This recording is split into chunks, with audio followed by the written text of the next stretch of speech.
Dans ce monde figé, je peux aller librement, sans qu'on me remarque. Après une rupture difficile avec sa petite amie, Ben, un jeune homme de 25 ans au visage juvénile, obtient le super pouvoir de figer le temps en faisant craquer ses doigts. Bien sûr, il s'en sert pour déshabiller les femmes et s'adonner à son activité favorite, dessiner et faire leurs portraits nus. Mais les choses n'ont pas toujours été ainsi pour Ben. Voyons comment tout a commencé.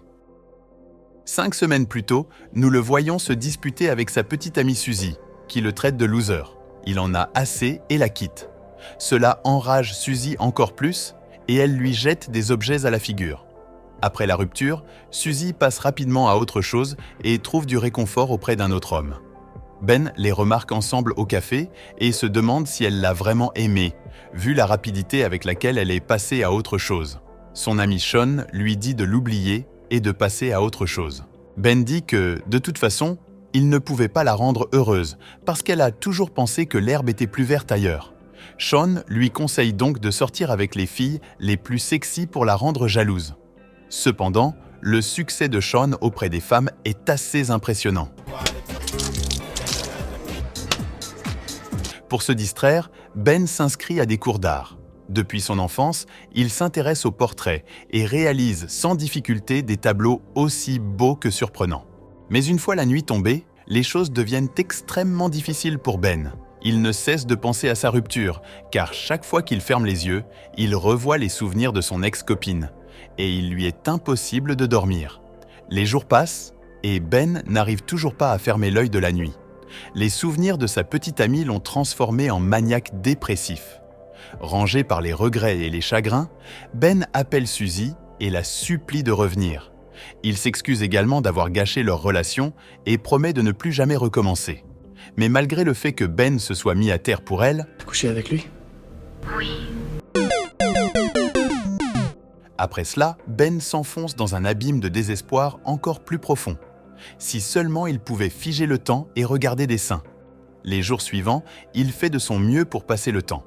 Cependant, dès que la nuit tombe, l'insomnie s'installe et il devient difficile pour lui de se concentrer sur quoi que ce soit d'autre.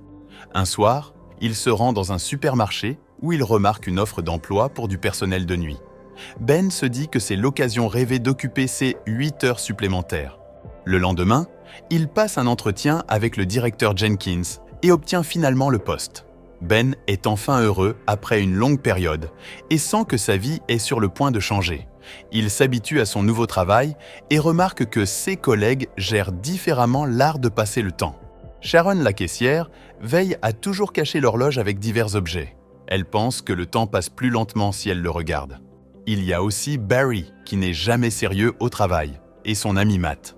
Le seul qui ne semble pas se préoccuper du temps est leur patron, Jenkins. Il n'en finit pas de vanter son corps et sa richesse. La façon la plus inhabituelle de Ben de passer le temps dans les affres de sa profonde mélancolie est de se dissocier du temps et de la vie. Il utilise ses super pouvoirs pour figer le temps et son environnement afin de faire ce qu'il veut. Normalement, on serait tenté de voler de l'argent. Mais Ben choisit des clientes au hasard, les déshabille doucement et fait leur portrait. Ben n'éprouve aucun sentiment de convoitise à leur égard. Il veut juste s'assurer que sa passion pour l'art ne meurt jamais. Bien sûr, Ben. Une fois qu'il a terminé, il fait craquer ses doigts et le temps recommence à s'écouler. C'est devenu la vie de Ben. Il n'en est pas fier, mais au moins, il n'est plus déprimé ni fou.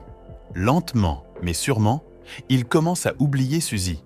Un soir, pendant son service de nuit, Ben rencontre Sharon dans les vestiaires. Il semble avoir le béguin pour elle, mais n'a pas le courage de le lui dire.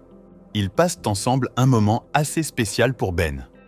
Au bout d'un moment, alors qu'il est en train de travailler, Barry et Matt surgissent soudain d'un des box et Matt lui dit qu'il a invité Sharon au cinéma. Ben en est bouleversé et se demande pourquoi il n'a pas de chance. Un jour, Jenkins réunit tous les employés et leur annonce qu'ils vont jouer un match de football amical avec ses amis. Ben et les autres ne veulent pas jouer mais n'ont pas eu d'autre choix. Pendant le match, l'équipe du supermarché perd lourdement car aucun d'entre eux ne sait jouer. L'équipe adverse accélère et marque but après but. Ben en a assez. Il arrête le temps et va au vestiaire pour se détendre. Soudain, un homme bouge et s'enfuit. Ben comprend alors qu'il n'est pas le seul à avoir cette capacité. Au bout d'un moment, il sort et craque ses doigts. Dans le feu de l'action, Matt tire sur Jenkins en pleine figure. Il est immédiatement emmené à l'hôpital et tout le monde rentre chez soi, laissant Ben et Sharon seuls. Ils s'arrêtent pour prendre un café et Ben apprend qu'elle est en fait célibataire et que Matt disait faux. Elle lui fait part de ses rêves et il en fait de même. Après leur rendez-vous officieux, Ben la raccompagne chez elle et gâche maladroitement leur premier baiser. Le lendemain, Jenkins annonce qu'il va organiser une fête pour son anniversaire. Sharon demande à Ben s'il aimerait l'accompagner à la fête, ce qu'il accepte volontiers.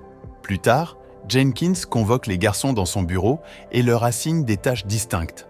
Pour les préparatifs de son anniversaire, Ben est chargé d'engager une danseuse pour la fête. Il demande donc à son meilleur ami de l'aider, en lui promettant de l'emmener à la fête. Les deux se rendent ensuite dans un club local où Sean met à profit son expérience et engage une fille pour la fête. Le lendemain matin, Ben reçoit un appel d'un homme anonyme qui prétend posséder une galerie d'art et voulant y exposer certaines des œuvres de Ben. Cela le rend heureux, mais il s'avère que ce n'est qu'une farce de Matt et Barry. Ce soir-là, Ben s'habille pour la fête et se rend chez Sharon. Ils vont ensemble à la fête et lorsqu'ils arrivent, la soirée a déjà commencé. Sean se fait recaler par une fille. Matt et Barry dansent comme des sociopathes et Jenkins est le DJ. Ben remarque que son ex-petite amie, Suzy, fait partie des participants. Elle est maintenant la petite amie du frère de Jenkins. Puis la danseuse arrive et chauffe la fête. Ben se dirige vers la salle de bain et tombe sur Suzy. Elle lui dit qu'elle veut qu'ils se remettent ensemble. Ben, bien sûr, ne veut pas, car il a déjà rencontré l'amour de sa vie. Mais Suzy continue d'insister. Elle l'embrasse même de force et Ben la repousse immédiatement. Mais lorsqu'il se retourne, Sharon a été témoin de tout l'incident et elle part en courant. Ben se rend directement à l'appartement de Sharon et tente de lui expliquer. Mais elle est trop aveuglée par sa colère. Lorsqu'elle commence à proférer des obscénités, Ben s'énerve et part. À cause de sa nouvelle rupture, Ben replonge dans son monde de dépression et d'insomnie. Il vient de perdre la fille qui l'avait sorti de son univers sombre. Dans la scène suivante, Ben apporte quelques-unes de ses meilleures œuvres d'art à la galerie. Mais le galeriste nie avoir pris rendez-vous avec lui, ce qui fait comprendre à Ben qu'il a été dupé par Barry et Matt. Alors qu'il s'apprête à partir, le propriétaire remarque certains de ses croquis de Sharon et demande à y jeter un d'œil. Sans surprise, il les adore et Ben se voit offrir une soirée pour exposer son travail dans la galerie. Quelques jours plus tard, Sharon reçoit une invitation officielle à l'exposition de Ben. Bien qu'elle soit en colère contre lui, elle décide de se rendre à la galerie. À son arrivée, elle est surprise de constater que les œuvres d'art la représentent. Il s'avère que Ben a cessé de faire des portraits d'autres femmes et qu'il consacre tout son temps à Sharon.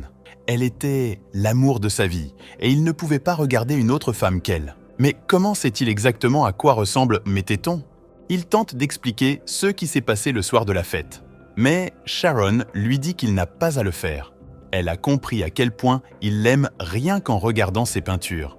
Les deux partagent un baiser romantique au milieu de la salle de la galerie d'art.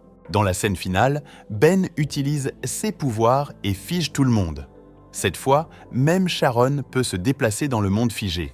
Ils sortent ensuite dans la neige où des millions de flocons sont suspendus dans les airs.